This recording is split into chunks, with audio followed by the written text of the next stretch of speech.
जय हिंद साथियों, स्वागत है आप सभी का शाइन वाईटी क्लासेस में। हिंदी शॉर्ट हैंड की प्रैक्टिस डिक्टेशन 100 शब्द प्रति मिनट गति से डिक्टेशन 5 सेकंड में शुरू होगी। स्टार्ट। परिवहन क्षेत्र में तकनीकी विकास ने सौर ऊर्जा जैसे नवीकरणीय स्रोतों का उपयोग कर पर्यावरण अनुकूलन विकल्पों की ओर ध्यान आकर्षित किया है। विराम। सौर ऊर्जा से चलने वाले वाहनों का विकास न केवल टिकाऊ परिवहन के लिए बल्कि बढ़ते वाहन प्रदूषण और ईंधन की खपत के विकल्प के रूप में भी महत्वपूर्ण है। विराम। सौर ऊर्जा से चलने वाली भारत की पहली इलेक्ट्रिक कार जारी कर दी गई है। विराम। यह भारतीय वाहन उद्योग में क्रांति लाने वाली कार मानी जा रही है क्योंकि यह पर्यावरण अनुकूलन, किफ़ायती और टिकाऊ परिवहन का उदाहरण है। विराम। इसके सोलर पैनल इसे अन्य इलेक्ट्रिक वाहनों से अलग बनाते हैं क्योंकि यह प्रतिदिन 10 किलोमीटर तक निःशुल्क चलती है। विराम। कहा जा रहा है कि यह कार न केवल भारत में इलेक्ट्रिक वाहन क्षेत्र को नई दिशा देगी बल्कि शहरी और ग्रामीण क्षेत्रों में परिवहन की बढ़ती मांग भी पूरा करेगी। विराम। इसकी प्रमुख विशेषताओं में इसका डिजाइन 250 किलोमीटर तक चलने की क्षमता और कम कीमत शामिल है। विराम। इसके नवाचार और टिकाऊ तकनीक की काफ़ी सराहना की गई। विराम। यह कार 3 वर्गों में उपलब्ध होगी। विराम। लोगों को यह वर्ष 2026 में मिल सकती है। विराम। यह कार चर्चा में इसलिए है क्योंकि भारत में सौर ऊर्जा के उपयोग को परिवहन क्षेत्र में प्रभावी ढंग से लागू करने का पहला उदाहरण है। विराम। बढ़ते वाहन प्रदूषण और ईंधन की बढ़ती कीमतों के बीच यह कार एक हरित, स्वच्छ और किफ़ायती विकल्प प्रस्तुत करती है। विराम।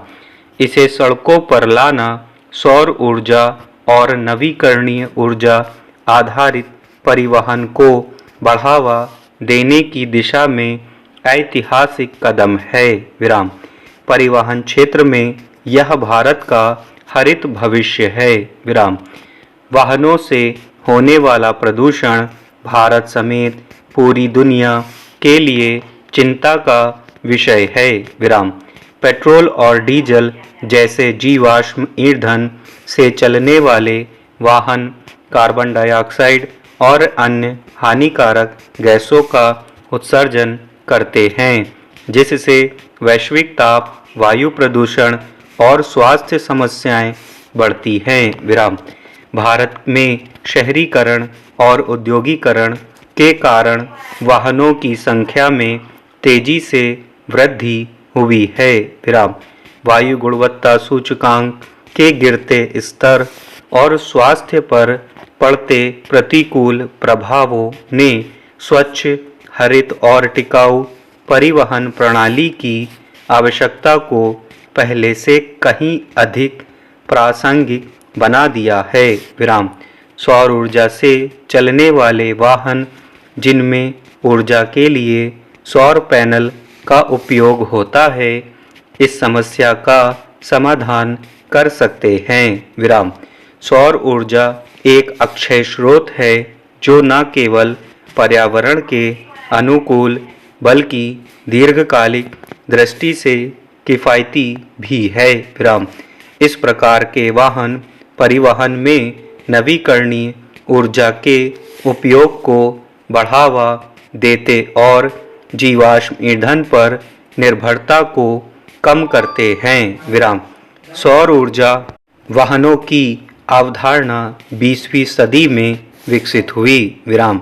वर्ष 1955 में पहली बार सौर ऊर्जा से चलने वाला वाहन सन मोबाइल प्रदर्शित किया गया। विराम। यह केवल एक प्रतिरूप था, लेकिन इसने सौर ऊर्जा तकनीक को परिवहन क्षेत्र में लागू करने की संभावना को साबित किया। विराम। इसके बाद सौर ऊर्जा से चलने वाले वाहनों के डिजाइन और निर्माण में सुधार किए गए। विराम। वैश्विक स्तर पर सौर ऊर्जा से चलने वाले वाहनों के विकास में जापान, जर्मनी और नीदरलैंड जैसे देशों ने महत्वपूर्ण भूमिका निभाई है। विराम। इन देशों ने न केवल सौर ऊर्जा वाहनों के निर्माण पर ध्यान केंद्रित किया है, बल्कि सौर ऊर्जा आधारित परिवहन को प्रोत्साहन देने के लिए नीतियां भी बनाई हैं। पैरा। सौर ऊर्जा परिवहन के क्षेत्र में नीदरलैंड एक प्रेरणादायक उदाहरण है। विराम। यहाँ सौर ऊर्जा से चलने वाले वाहनों के साथ साथ सौर ऊर्जा पर आधारित सार्वजनिक परिवहन को बढ़ावा दिया गया है। विराम। नीदरलैंड में सोलर रोड जैसी परियोजनाएं जो सड़कों पर सौर पैनल लगाकर ऊर्जा पैदा करती हैं, एक अनूठी पहल है। विराम। इसी प्रकार जापान और जर्मनी जैसे देश सौर ऊर्जा आधारित वाहनों के विकास में अग्रणी हैं। विराम। जापान ने सौर ऊर्जा से चलने वाले वाहनों के लिए उन्नत बैटरी तकनीक विकसित की है, जबकि जर्मनी ने सौर ऊर्जा से चलने वाली इलेक्ट्रिक बसों और ट्रेनों पर ध्यान केंद्रित किया है। विराम। सौर ऊर्जा केवल परिवहन के लिए नहीं, बल्कि हरित विकास के लिए भी मजबूत आधार है। विराम। यह ऊर्जा स्रोत पर्यावरण संरक्षण, ऊर्जा सुरक्षा और आर्थिक विकास को बढ़ावा देने में मदद करता है। विराम। हरित विकास का मुख्य उद्देश्य पर्यावरण और आर्थिक विकास के बीच संतुलन बनाना है। विराम। सौर ऊर्जा इस लक्ष्य को हासिल करने में सहायक है, क्योंकि यह ऊर्जा स्रोत न केवल प्रदूषण मुक्त है, बल्कि ऊर्जा उत्पादन की लागत को भी कम करता है। विराम। भारत में पर्यावरण प्रदूषण एक बड़ी समस्या है। विराम। केंद्रीय प्रदूषण नियंत्रण बोर्ड के अनुसार वाहनों से निकलने वाला धुआं शहरी इलाकों में वायु प्रदूषण का प्रमुख कारण है। विराम।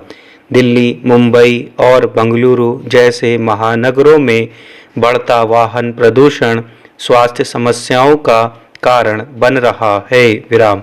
सौर ऊर्जा से चलने वाले वाहन इस समस्या का प्रभावी समाधान प्रस्तुत करते हैं। विराम। इन वाहनों की सबसे बड़ी विशेषता यह है कि ये शून्य उत्सर्जन वाहन होते हैं। विराम। सौर ऊर्जा के उपयोग से न केवल जीवाश्म ईंधन पर निर्भरता कम होती है, बल्कि वायु प्रदूषण और वैश्विक ताप के प्रभावों को भी कम किया जा सकता है। विराम।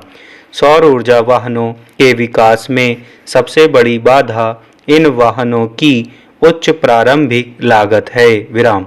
सौर ऊर्जा वाहनों के निर्माण में उपयोग होने वाली उन्नत तकनीक और सामग्री के कारण इनकी कीमत पारंपरिक वाहनों की तुलना में अधिक होती है। विराम। इसके अलावा सौर ऊर्जा का भंडारण एक अन्य प्रमुख चुनौती है। विराम। मौजूदा बैटरी तकनीक सीमित ऊर्जा भंडारण की क्षमता प्रदान करती है, जो लंबी दूरी की यात्रा के लिए अनुपयुक्त हो सकती है। विराम। साथ ही चार्जिंग केंद्रों की कमी भी इन वाहनों की स्वीकार्यता में एक बड़ी बाधा है, खासकर ग्रामीण और अर्धशहरी क्षेत्रों में। विराम। इन चुनौतियों से निपटने के लिए बड़े पैमाने पर उत्पादन और सरकारी सब्सिडी के माध्यम से सौर ऊर्जा वाहनों की लागत को कम किया जा सकता है, जिससे यह अधिक किफ़ायती बन सके। विराम। इसके साथ ही सरकार और निजी क्षेत्र के सहयोग से चार्जिंग नेटवर्क का विस्तार किया जा रहा है, जिससे इन वाहनों का उपयोग अधिक सुविधाजनक हो सके। स्टॉप।